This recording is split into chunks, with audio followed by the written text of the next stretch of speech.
Vraiment, il était temps que 2025 se termine parce que le mois de décembre, c'était pas terrible, hein. J'ai mon thé, j'ai mon micro, j'ai ma caméra. Est-ce qu'on peut y aller maintenant? Ouh, ça va être compliqué. Salut tout le monde, j'espère que vous allez bien. Je suis Manon et bienvenue sur ma chaîne, La Reine des Dragons.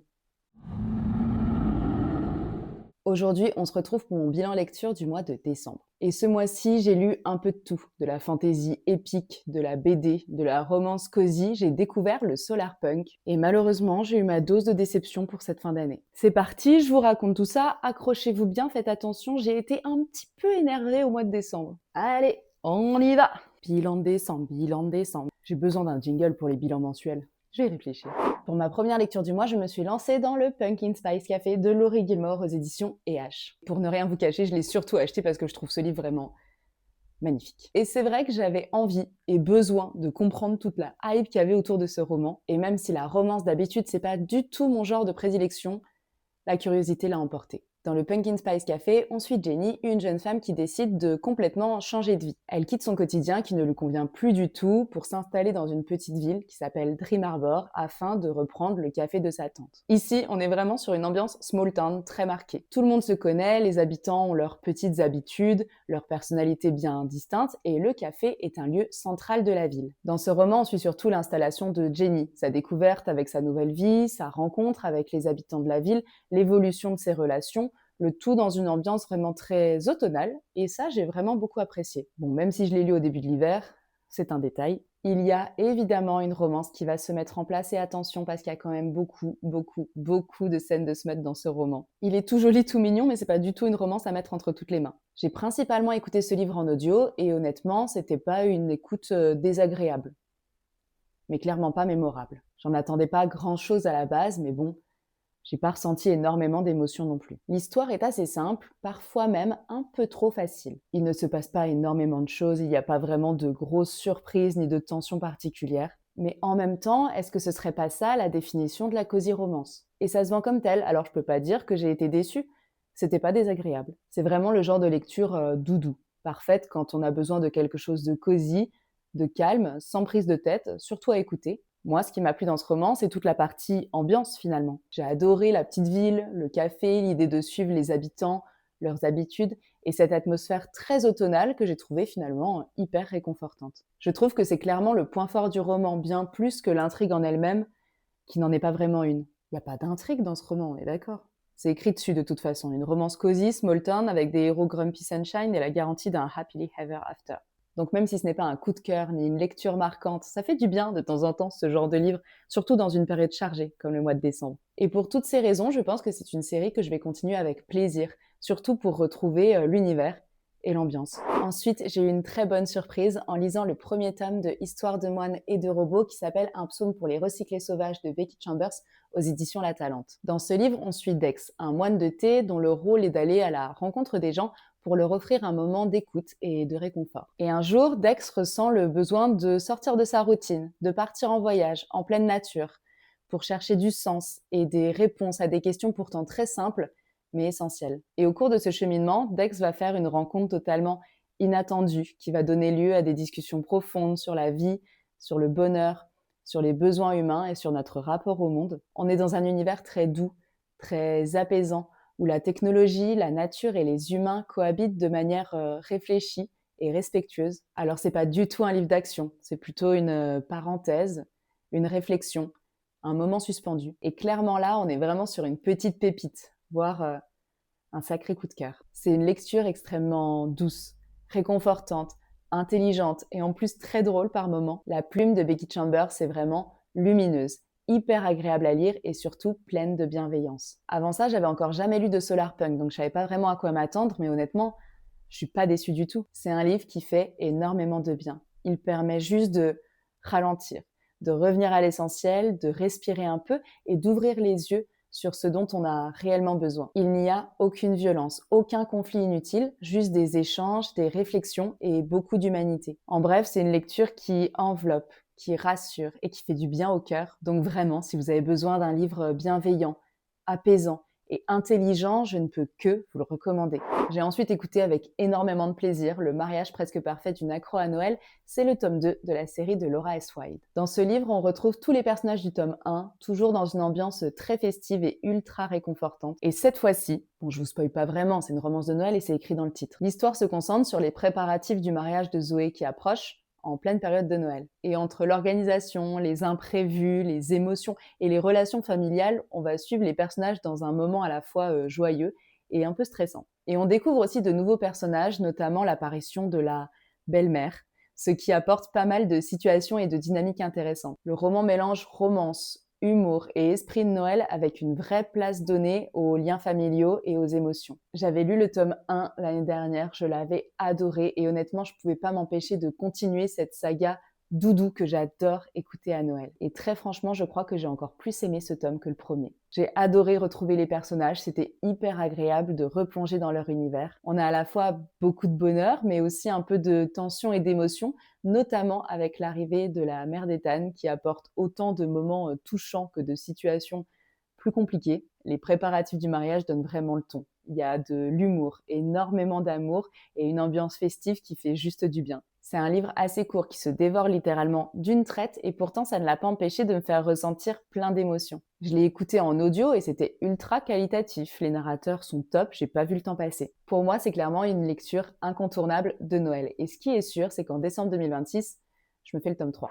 Ensuite, je ne l'ai pas avec moi parce que je l'ai prêté, mais j'ai lu avec grand plaisir le tome 2 des Martyrs de Oliver Perroux. Et si vous n'avez pas lu le premier tome, déjà, qu'est-ce que vous attendez? J'en fais littéralement la propagande dans chacune de mes vidéos. Dans le premier tome, on faisait la connaissance de deux frères assassins, Irmine et Elbrand, qui sont issus d'un peuple guerrier qui a été longtemps persécuté. On découvrait un monde de fantaisie complexe, avec des complots, des combats et des personnages très marqués par leur passé. Dans ce deuxième tome, on approfondit les intrigues politiques et personnelles. Il nous permet de mieux comprendre les motivations et les parcours des héros et des anti-héros. Alors je dois vous avouer que c'est une relecture parce que le dernier tome de cette saga est sorti en 2025 et moi j'avais vraiment besoin de me replonger dans l'univers pour pouvoir clôturer au mieux cette trilogie. Et bonne nouvelle, j'aime toujours autant cette saga. Ceci dit, j'ai quand même une nette préférence pour le tome 1 et pour tout vous dire, à la relecture de ce tome 2, je me suis rendu compte que j'avais tout oublié. Dans ce deuxième tome, les personnages sont beaucoup plus approfondis, l'ambiance est plus sombre et moi en tout cas, j'ai vraiment ressenti ce côté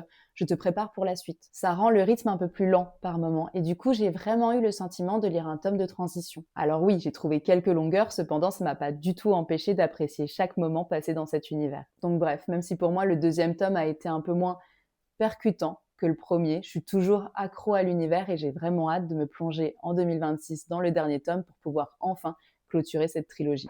J'ai ensuite lu Une saison à l'atelier de poterie de Yeong So-min aux éditions Nami. Comment elle s'appelle la dame? On suit ici Yeong-min, une jeune femme épuisée par son travail dans une chaîne de télévision. Après un burn-out, elle reste enfermée chez elle pendant des mois jusqu'au jour où, presque par hasard, elle va pousser la porte d'un atelier de poterie. Là, elle découvre le contact avec l'argile, le rythme lent de la création et l'atmosphère douce et chaleureuse de l'atelier. Et petit à petit, elle commence à retrouver du sens à sa vie grâce à la poterie, grâce à des petits gestes simples, grâce à des échanges avec les autres participants. Et c'est un roman très très cosy, principalement centré sur la création artistique comme moyen de se reconnecter à soi. C'est très lent, c'est très contemplatif, ça parle des petits bonheurs du quotidien. Et malheureusement, je vais être honnête, cette lecture a été une petite déception pour moi. Alors je comprends complètement le côté cosy et contemplatif que l'autrice a voulu transmettre, mais pour moi, c'était beaucoup trop lent. Je me suis un peu ennuyée, je me suis un peu forcée à le terminer parce que j'arrive pas à me résoudre à abandonner un livre, même si certains passages sont très beaux et très poétiques, je me suis pas du tout attachée au personnage et je pense que c'est ça qui a rendu l'expérience un peu moins immersive que prévu. En fait, j'ai l'impression que je lisais avec beaucoup de distance. Donc forcément, c'est pas un livre que je recommanderais si vous cherchez quelque chose de captivant ou de dynamique. En revanche, si vous aimez les lectures lentes, méditatives et très apaisantes, j'ai ce qu'il vous faut. Le prochain, ça va pas être une partie de plaisir, je vais pas me faire que des copains. J'ai lu ensuite Une braise sous la cendre, le tome 1, de Sabaa Tahir aux éditions Big Bang. Ici, on se retrouve dans un univers de fantasy où un empire tyrannique règne principalement par la peur. On va suivre principalement Laia, une jeune esclave dont la vie bascule quand sa famille est détruite par l'armée impériale. Et pour tenter de retrouver son frère kidnappé, elle se retrouve mêlée à la résistance avec une mission assez risqué au cœur de la citadelle impériale. En parallèle de ça, on suit Elias, un jeune soldat d'élite qui est entraîné depuis l'enfance. et il est déchiré entre son devoir envers l'Empire et son envie de liberté. Le récit alterne les points de vue entre les deux personnages, entre complot, compétition secret et lutte pour survivre dans un monde dur et impitoyable. Ok, j'ai posé le contexte, je peux y aller. Parlons de cette lecture, et c'est encore une déception. Avec toute la hype, tous les avis ultra positifs autour de ce livre, je m'attendais vraiment à un coup de cœur, et clairement, ça l'a pas fait du tout avec moi. Pour commencer, j'ai trouvé l'univers très flou. Trop flou. J'avais du mal à me projeter dedans, à visualiser où on était, comment ça fonctionnait, et ce point-là, principalement, m'a empêché, je pense, d'adhérer à l'histoire. Les personnages, de mon côté, ne m'ont pas accroché. Allez, je vais être honnête, ils m'ont carrément gonflé. Je les ai trouvés parfois clichés, avec des réactions peut-être un peu trop prévisibles. J'étais vraiment pas convaincue. Alors, je sais pas, peut-être le fait que ce soit du young adult et que définitivement ça ne me convienne plus, avec des codes trop attendus, des situations qui ne m'ont pas surprise, c'est dommage. Ah, c'est dommage, dommage, dommage, dommage. C'est dommage, dommage, dommage. C'est dommage parce que je voulais vraiment que ça marche. Et clairement, ça n'a pas été une bonne lecture pour moi et je m'arrête ici avec cette saga. Ensuite, en livre numérique, j'ai lu Pauvre Meuf, une bande dessinée de Eleanor Coast et Aria. Dans ce roman graphique, on va suivre le quotidien et les réflexions de l'autrice Eleanor Coast sur sa vie, ses relations et ses expériences personnelles, en particulier avec les hommes. Et cette bande dessinée aborde avec beaucoup d'humour et beaucoup de tendresse des thèmes comme la famille, l'amitié et la vie de jeune adulte. Elle y parle beaucoup de la relation qu'elle entretient avec son père et ça apporte des passages assez touchant et très authentique. Le style graphique est dynamique, léger, et l'histoire se lit très rapidement. Je pense l'avoir terminée en 2 heures à peine. Mais pour tout vous dire, je suis un peu mitigée sur cette lecture. Alors il y a clairement du bon. J'ai beaucoup aimé la relation de l'autrice avec son père. J'ai trouvé ça touchant et sincère. Mais en fait, j'ai eu l'impression que tout allait un peu trop vite. On survole beaucoup de choses et on n'a pas vraiment le temps de ressentir de l'empathie ou de la tendresse pour le personnage principal. Donc en résumé, c'est une lecture que j'ai quand même appréciée, rapide, avec des thèmes forts, mais elle ne m'a pas vraiment marquée comme je l'espérais. Et le clou du spectacle, j'aurais jamais dû terminer par ça. Cette année, j'ai voulu tester le concept du roman de l'Avent. Et pour ce faire, j'ai choisi un thriller de l'Avent, celui de Franck Tillier, Le roman maudit, édité chez Ozu. Dans ce livre, on nous promettait une intrigue pleine de mystère et de suspense, avec le style que l'on connaît de l'auteur. Et si j'ai l'air un peu sarcastique, c'est parce que je suis très en colère après ce livre. Le principe du roman de l'Avent, en gros, c'est qu'on a une histoire qui se déroule sur 24 chapitres, chacun correspondant à une étape de l'aventure, et l'objectif, c'est de lire un chapitre par jour jusqu'à Noël. Et alors là, je sais même pas par où commencer. D'ordinaire, j'adore Franck Tillier et tout ce qu'il écrit, mais alors là, ça l'a pas fait du tout. J'ai trouvé l'histoire beaucoup trop enfantine. Et certes, c'est à destination d'un public adolescent, mais je trouve qu'on les prend un peu pour des idiots là. Et même si je me suis tenue à un chapitre par jour, j'ai bien fait mes devoirs tout au long du mois de décembre, je sentais que ça tournait quand même un peu en rond. J'ai vraiment eu l'impression que l'histoire a été étirée sur 24 chapitres alors que ça les méritait absolument pas. Et la fin, je suis vraiment en colère. Je trouve que l'auteur a utilisé une facilité scénaristique que je déteste retrouver dans les livres. C'est trop facile.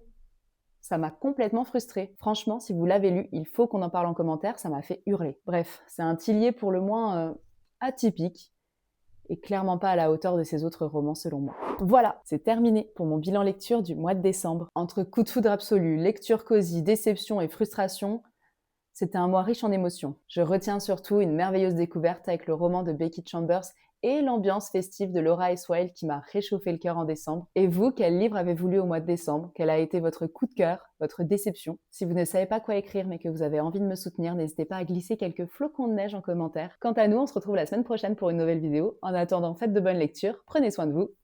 Salut!